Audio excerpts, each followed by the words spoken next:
प्रिय भक्तजनों, आज की टॉपिक श्री कृष्ण के अनमोल सुविचार पर है और श्री कृष्ण की महिमा से परिपूर्ण है, क्योंकि आप जैसे श्री कृष्ण भक्तों के लिए ही है।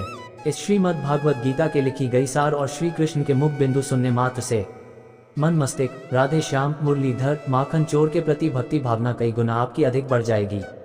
अगर आप ये श्री कृष्ण के अनमोल विचार ज्ञान को सुन रहे हैं तो पूरा सुनिए। इस अनमोल विचार ज्ञान को आधा अधूरा छोड़कर जाने की गलती मत करिएगा। इस पवित्र गीता उपदेश ज्ञान को आधा अधूरा छोड़ने से आपको पाप भी लग सकता है, क्योंकि इस पवित्र कथा को पूरा सुनने से मनचाहे फल की प्राप्ति होगी। इसलिए पूरा सुने ताकि आप श्री कृष्ण का आशीर्वाद प्राप्त कर सके। हे श्री कृष्ण, जो भी इस कहानी को सुन रहे हैं उनके जीवन में सुख समृद्धि देना, उस पर अपनी कृपा बनाए रखना, उनके जीवन में आने वाले सभी कष्ट संकट रोग को दूर करना। श्री कृष्ण भगवान को कौन नहीं जानता इस संसार में दोस्तों। श्री कृष्ण भगवान धर्म और सत्य का प्रतीक है। भगवान श्री कृष्ण बुद्धि और प्रेम का प्रतीक है। इन्होंने बचपन में ही रासलीला करी है और इनकी 16,000 पत्नियां भी है। श्री कृष्ण को विष्णु का भी अवतार माना जाता है। ये हमेशा धर्म के लिए ही लड़ते हैं। ये हिंदू देवताओं के सबसे लोकप्रिय हैं और इनको सबसे ज्यादा पूजा जाता है। तो प्रिय भक्त गणों, आइए श्री कृष्ण के अनमोल वचन को श्री कृष्ण के मुख बिंदु से सुनते हैं। तुम्हारा मोहग्रस्त होकर अपने कर्तव्य पथ से हट जाना मूर्खता है, क्योंकि इससे ना तो तुम्हें स्वर्ग की प्राप्ति होगी और ना ही तुम्हारी कीर्ति बढ़ेगी। धर्म चाहे जो भी हो, अच्छे इंसान बनो। हिसाब हमारे कर्म का होगा, धर्म का नहीं। संसार का यही नियम है। जहाँ संयोग है वहाँ वियोग भी तो है। कल तक जो हमारा था वह आज सिर्फ मेरा है। मेरे जीवन में तेरा नाम बस एक अंधेरा है। सदैव संदेह करने वाले व्यक्ति के लिए प्रसन्नता ना इस लोक में है ना ही कहीं और। सत्य हमेशा पानी में तेल की एक बूंद के समान होता है। कितना भी असत्य का पानी डाले वह हमेशा ऊपर ही तैरता है। जैसा दर्पण धूल से अस्पष्ट होता है, वैसे ही क्रोध से बुद्धि अस्पष्ट होती है। जो एक क्षण में बदल जाए, एक क्षण में भंग हो जाए, वह प्रेम नहीं लोभ होता है। भाग्यवान वह होते हैं जो राधा कृष्ण के दरबार में शीश झुकाते हैं। जान से ज्यादा अनुभव बड़ा है, अनुभव से ज्यादा जिंदगी बड़ी है। जिंदगी में रिश्तों की कमी है और रिश्तों में प्रेम ही नहीं है। जो है माखन चोर, जो है मुरली वाला, वही है हम सबके डैक हरने वाला।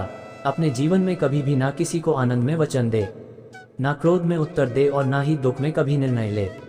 तुम उसके लिए शोक करते हो जो शोक करने के योग्य नहीं है, और फिर भी ज्ञान की बातें करते हो। बुद्धिमान व्यक्ति ना जीवित और ना ही मृत व्यक्ति के लिए शोक करते हैं। जब जिंदगी में बुरा समय आए तब समझ लेना कि अच्छे कर्म का समय आ गया है। बुरा वक्त आपको जिंदगी के उन सच से सामना करवाता है जिनका आपने अपने अच्छे वक्त में कभी ख्याल भी नहीं किया होता है। किसी दूसरे के जीवन के साथ पूर्ण रूप से जीने से अच्छा है कि हम अपने समय के भाग्य के अनुसार अपूर्ण जिए। मन का मैल मिटा दो, चारों धाम मेरे अंदर है। शिव मेरे अंदर है, श्री राम मेरे अंदर है। संवाद से मिल सकता है हर बात का समाधान, और खुलकर संवाद करने से संभल जाएगा आपका भविष्य और वर्तमान। सुख दुख का आना जाना सर्दी गर्मी के आने जाने के जैसा ही है, इसलिए इन्हें सहन करना सीखना ही उचित है। अगर तुम अपना कल्याण करना चाहते हो तो सभी तरह के उपदेशों सभी धर्मों को छोड़ कर मेरी शरण में आ जाओ। मैं तुम्हें मुक्ति प्रदान करूंगा। तुम अपनी पीड़ा के लिए संसार को दोष मत दो। अपने मन को समझाओ, तुम्हारे मन का परिवर्तन ही तुम्हारे दुखों का अंत है। लोग कहते हैं अपनों के आगे झुक जाना चाहिए, किंतु सच बात तो यह है जो अपने होते हैं वह कभी झुकने नहीं देते। जीवन में आधे दुख इस कारण जन्म लेते हैं क्योंकि उनसे आशाएं बड़ी होती है। इन आशाओं का त्याग करके देखो, जीवन में सुख ही सुख है। प्रहलाद जैसा विश्वास हो, भीलनी जैसी आस हो, द्रौपदी जैसी पुकार हो, मीरा जैसा इंतजार हो, तो कृष्ण को आना ही पड़ता है। एक दूसरे से बात करने को सोचते हैं, एक दूसरे के होकर भी मिलन की संभावना नहीं है। राधा कृष्ण का मिलना तो बस एक बहाना था। दुनिया को प्यार का सही मतलब समझाना था। प्रेम और आस्था दोनों पर किसी का जोर नहीं। यह मन जहाँ लग जाए वही ईश्वर नजर आता है। आस्था और प्रेम पर व्यक्ति का स्वयं नियंत्रण होता है। जहाँ आस्था और प्रेम लग जाता है वही श्री कृष्ण के दर्शन हो जाता है, क्योंकि श्री कृष्ण सर्वव्यापी है। तेरे साथ को तरसे, तेरी बात को तरसे, तेरे होकर भी एक मिलन को तरसे। कृष्ण और राधा का प्रेम अविरल बहती गंगा के समान शुद्ध है। परस्पर एक होते हुए भी दोनों एक दूसरे से मिलने को तरसते हैं। ईश्वर ने हमारे भाग्य में जो लिखा है उसे हमसे कोई नहीं छीन सकता। लेकिन अगर हमें अपने ईश्वर पर सच्चा भरोसा है तो हमें वो भी मिल सकता है जो हमारे भाग्य में नहीं लिखा होता। इंसान का मुश्किल वक्त उसके लिए एक दर्पण की तरह होता है जो हमारी क्षमताओं का दर्शन हमें करवाता है।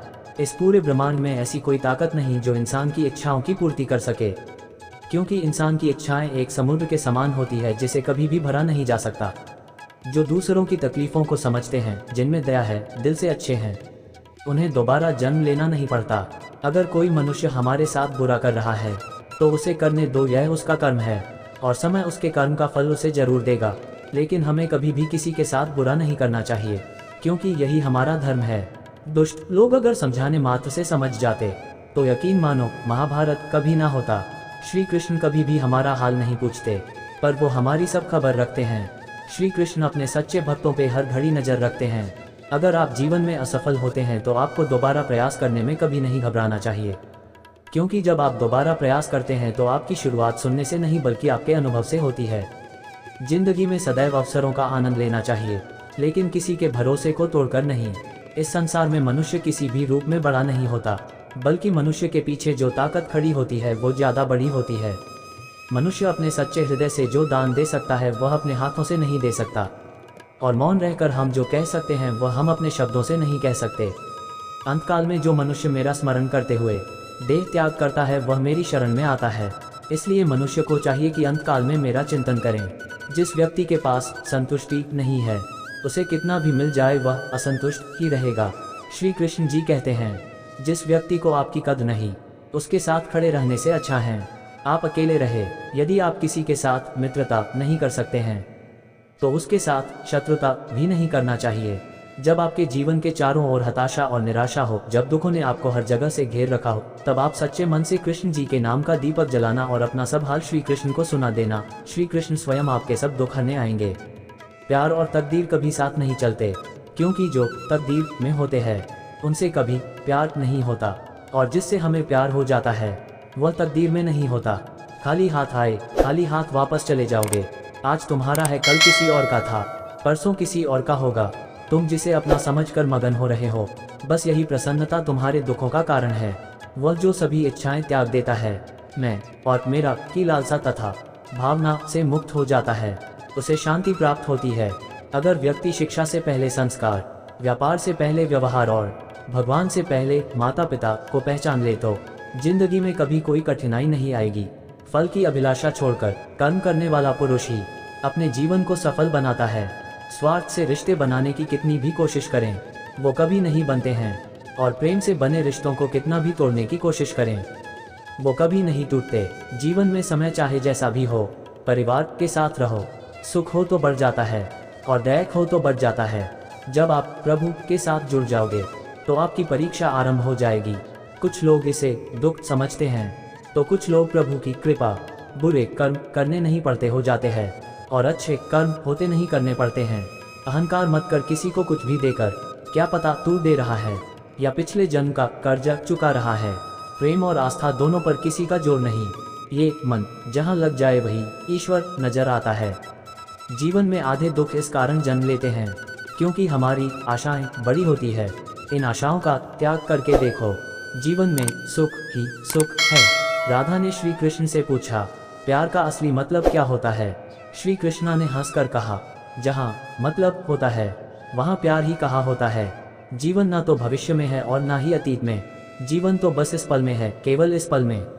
प्रेम एक ऐसा अनुभव है जो मनुष्य को कभी परास्त नहीं होने देता, और घृणा एक ऐसा अनुभव है जो मनुष्य को कभी जीतने नहीं देता।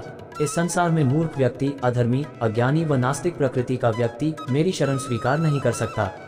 जीवन में आधे दुख इस कारण जन्म लेते हैं क्योंकि उनसे आशाएं बड़ी होती है। इन आशाओं का त्याग करके देखो, जीवन में सुख ही सुख है। जो दूसरों की तकलीफों को समझते हैं, जिनमें दया है, दिल से अच्छे हैं, उन्हें दोबारा जन्म लेना नहीं पड़ता।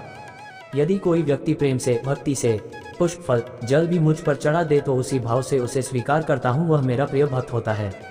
मन की गतिविधियों, होश, श्वास और भावनाओं के माध्यम से भगवान की शक्ति सदा तुम्हारे साथ है और लगातार तुम्हें बस एक साधन की तरह प्रयोग कर सके सभी कार्य कर रही है। आत्मा न तो जन्म लेती है, न कभी मरती है, और न ही इसे कभी जलाया जा सकता है, न ही पानी से गीला किया जा सकता है। आत्मा अमर और अविनाशी है। अंतकाल में जो मनुष्य मेरा स्मरण करते हुए देह त्याग करता है वह मेरी शरण में आता है। इसलिए मनुष्य को चाहिए कि अंतकाल में मेरा चिंतन करें। जो मन को नियंत्रित नहीं करते उनके लिए वह शत्रु के समान कार्य करता है। आत्मज्ञान की तलवार से काटकर अपने हृदय से अज्ञान के संदेह को अलग कर दो। अनुशासित रहो, उठो, मान अपमान, लाभ हानि, खुश हो जाना या दुखी हो जाना, ये सब मन की शरारत है। लोग आपके अपमान के बारे में हमेशा बात करेंगे। सम्मानित व्यक्ति के लिए अपमान मृत्यु से भी बदतर है। अगर तुम अपना कल्याण चाहते हो तो सभी उपदेशों, सभी धर्मों को छोड़कर मेरी शरण में आ जाओ, मैं तुम्हें मुक्ति प्रदान करूंगा। आशा करता हूं कि आपको ये वीडियो पसंद आई होगी। ये वीडियो अपने दोस्तों और परिवार के साथ शेयर जरूर करें। ऐसी ही रोचक ज्ञानवर्धक जानकारी के लिए हमारे चैनल को सब्सक्राइब करें। जय श्री कृष्ण।